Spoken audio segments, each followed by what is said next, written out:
Hello! আমার আরও একটি নতুন ব্লগে আপনাদের স্বাগত।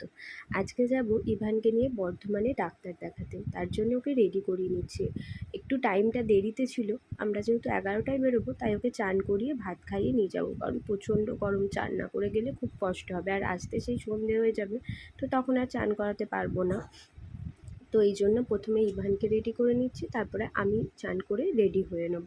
দেখো কি করছে, দেখো সব চারিদিকে কাজলে মাখামাখি করলো। এত বদমাইশি করে, জামা পরতেও বদমাইশি, সবেতেই বদমাইশি। এখন একটা নর্মাল জামা পরিয়ে রাখছি, যাওয়ার সময় একটা ভালো জামা পরিয়ে দেবো। কারণ এইমাত্র চান করেছে, তাই এখন আর বেশি জামা পরালাম না, ভালো যাওয়ার সময় পরিয়ে দেবো, কারণ হিসি করে ভিজিয়ে দেবে। দেখো গোটা হাতময় কাজল লাগিয়ে কী কাণ্ডটাই না করেছে। অ্যাকচুয়ালি ইভানের ১ মাসের ওপর হয়ে গেল প্রচণ্ড কাশি হচ্ছে। এর আগে ডাক্তারবাবুকে দেখিয়ে এনেছিলাম, তখন এতটা বাড়াবাড়ি ছিল না। তাই ডাক্তারবাবু বলেছিল ওষুধ খাওয়ার কোনো প্রয়োজন নেই, এটা নর্মাল ব্যাপার, সিজন চেঞ্জের জন্য ঠিক হয়ে যাবে। তো এতটাই বেশি হচ্ছে, তো ভাবলাম আরেকবার দেখিয়ে আনি। এদিকে ইন্দ্রও রেডি হয়ে নিচ্ছে। ইন্দ্রর হয়ে গেলে এরপর আমিও চান টান করে রেডি হয়ে নেবো, ততক্ষণ ওই ইভানকে ধরবে। এবার এখানে আমিও রেডি হয়ে নিচ্ছি। আমি বেশি কিছু করব না, কারণ আমার স্কিনে কিছুই শ্যুট করে না, খুব সেনসিটিভ স্কিন। তোমরা হয়তো বলবে রোদে যাচ্ছ সানস্ক্রিন কেন মাখোনি? আমার কোনো সানস্ক্রিনই শ্যুট করে না। যে সানস্ক্রিনই মাখি মুখ কালো হয়ে যায় পরে।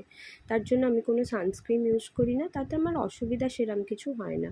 তো আমি দেখো চুলে কত জোট পড়েছে। আমার চুলে এত জোট হয়, সব চুল জোট ছাড়াতে গিয়ে উঠেই চলে যায়, তাই তো চুল আঁচড়াতেই এখন ভয় করে। ভাবি সব চুল হয়তো উঠে ন্যাড়াই হয়ে যাব। কানে একটা ছোট্ট দুল পরে নিয়েছি। এবার একটু সিঁদুর পরে নিয়ে তারপর মুখে হালকা করে একটু কম্প্যাক্ট পাউডার লাগিয়ে নিয়ে SPF 15 ওয়ালা, তো তারপরে একটু লিপস্টিক লাগিয়ে আমি বেরিয়ে যাব। কারণ কি আমার একদমই সেরকম এই গরমে তো কিছু করতে ইচ্ছাই করছে না। আর আমি সাজতে ভালোবাসি না, মিথ্যে কথা, কিন্তু ভালোবাসি, কিন্তু সবসময় ভালো লাগে না। কোথাও বিয়েবাড়ি টিয়েবাড়ি গেলেই শুধু আমার সাজতে ভালো লাগে। আর এই দেখো এই লিপস্টিকটা আমার ননদ আমাকে দিয়েছিল। এত কালারের শেডটা আমার পছন্দ হয়েছে, কি বলবো, এটাই এখন আমার ফেভারিট। লোকে ভাববে যে কি এটা ছাড়া আর বোধহয় কোনো লিপস্টিকই নেই, কিন্তু কি বলো তো, যেটা ভালো লাগে সেটা ছাড়া আর কোনোটা ইউজ করতেই ইচ্ছা করে না। এই দেখো তার মধ্যে চলে এসেছে ইভানের ফিডিং বোতল। আমি অনলাইনে ইভানের জন্য একটা ফিডিং বোতল অর্ডার করেছিলাম, ওটাও দেখছি চলে এসেছে। ভালোই হয়েছে, যাওয়ার আগে এসেছে, এটা খুব দরকার ছিল। কারণ ইভান তো ফিডিং বোতলে এমনি শুধু জলই খায়, ও তো ব্রেস্ট ফিডে আছে, তাই অন্য কিছুতে খায় না। তো যাই হোক, আমার একটাই পার্সেল ছিল, বাকিগুলো শ্বশুরমশাইয়ের পার্সেল। তো আমি এটা নিয়ে চলে যাব আর ওপেন করে দেখব কেমন এসছে জিনিসটা। আমি শুধু ভাবি আমরা ঘরে আছি তাতেই এত কষ্ট, এই ডেলিভারি দাদাদের কত কষ্ট হয় বলো তো, রোদে ঘুরে ঘুরে ডেলিভারি করতে। যাই হোক, এবার বক্সটা ওপেন করে দেখব জিনিসটা কেমন এসছে। কারণ আমি সব কিছুই আর কি, কোনো ডেলিভারি এলেই আমার এক্সাইটমেন্টটা ওভার হয়ে যায় যে কতক্ষণে আমি সেটাকে ওপেন করে দেখব যে জিনিসটা কেমন এসেছে। আমি খুব ওভার এক্সাইটেড ছিলাম ইভানের এই ফিডিং বোতলটা নিয়ে। যাই হোক, এবার ইভান গাড়িতে যাবার এক্সাইটমেন্টে, একদম ওভার এক্সাইটমেন্ট বলতে পারো, বাবার কোলে লাফ মেরে চলে গেল, দিয়ে চলে যাচ্ছে এবার গাড়িতে চাপার জন্য। আমরা এবার বেরিয়ে যাব বর্ধমান ডাক্তার দেখাতে। আমাদের বাড়ি থেকে বর্ধমানের ডিস্টেন্সটা প্রায় 32 থেকে 34 কিলোমিটার। তো যেতে একটু টাইম লাগবে। আর আজকে যেখানে ও ডাক্তার দেখায় সেখানে নাম লেখানোর মতো কোনো পজিশন পাইনি, তো আমরা নাম না লিখিয়েই যাচ্ছি। তাই জানি না কখন ফিরবো বা ফিরতে কত রাত হবে। ওই যে ঠাকমা ওদিকে চলে আসতে। আর এটা হচ্ছে আমার শ্বশুরবাড়ির গ্রামের রাস্তা, এখান থেকে আমরা মেন রোডে উঠবো। এই রাস্তাটা আমার খুব ভালো লাগে, কত সুন্দর চারিদিকে গাছপালা। তো সেই জন্যই তোমাদের সাথে একটা ছোট্ট ক্লিপ শেয়ার করলাম এই রাস্তাটার।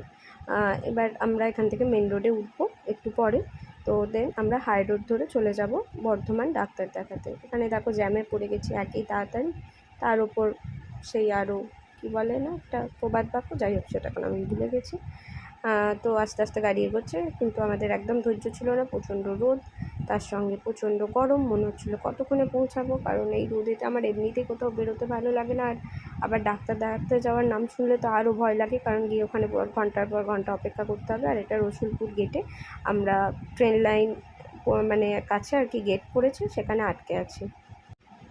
এবার যাই হোক, ভাগ্য ভালো থাকার কারণে বেশিক্ষণ গেটে আটকাতে হয়নি এখানে, কারণ কি আটকালে 1 ঘন্টা আধ ঘন্টার আগে গেট খোলে না। যাই হোক, আমাদের ভাগ্য ভালো থাকার কারণে তাড়াতাড়ি গেট খুলে গেছে। তো আমরা আবার চলে যাব, পৌঁছে যাব মানে হাই রোডের কাছে। তো সেখান থেকে বেশিক্ষণ নয়, আর মোটামুটি 20 মিনিট মতো সময় লাগবে। এই রসুলপুরে একটা ভুতুড়ে বাড়ি আছে। এই বাড়িটা তোমাদের সাথে আজকে শেয়ার করছি, ঘটনাটা পরে যে কোনো একদিন শেয়ার করব। এই হচ্ছে সেই ভুতুড়ে বাড়িটা, যার সামনে গাড়ি চলে এসছে, এই দেখো এইটা হচ্ছে সেই বাড়িটা। আমি বলেছিলাম গাড়িটা একটু আস্তে করার জন্য এখানে, যাতে দেখতে পাও তোমরা, কারণ আর এখানে এত গাড়ি, মানে মেন রোড তো তার জন্য, কিন্তু আমি যতটা পেরেছি দেখানোর চেষ্টা করলাম তোমাদেরকে।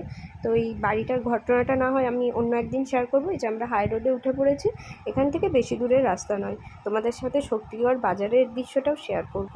ইভান যখন 17 দিনে, তখন থেকে আমরা এই ডাক্তারবাবুকে দেখাই।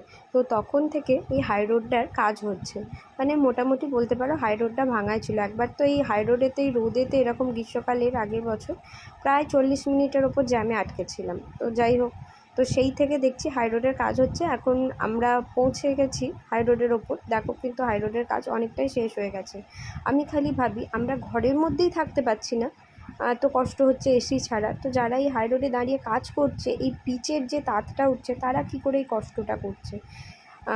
তো দেখো অনেকটাই হাই রোডের কাজটা কমপ্লিট হয়ে গেছে। আর এই যে চারধারের আলোগুলোর জন্য আমার আরও বেশি ভালো লাগছে, এত সুন্দর দৃশ্যটা।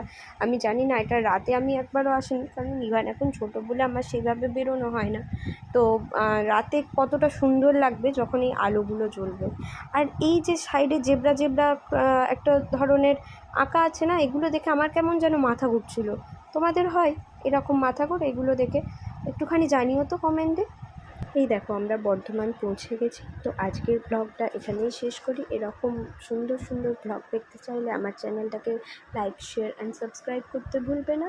আর নেক্সট ব্লগে তোমাদের সাথে আরও ডিটেল ডাক্তার দেখানো শেয়ার করবো। Thank you. তার জন্য আমার চ্যানেলটাকে প্লিজ প্লিজ প্লিজ সাবস্ক্রাইব করতে ভুলো না। বাই।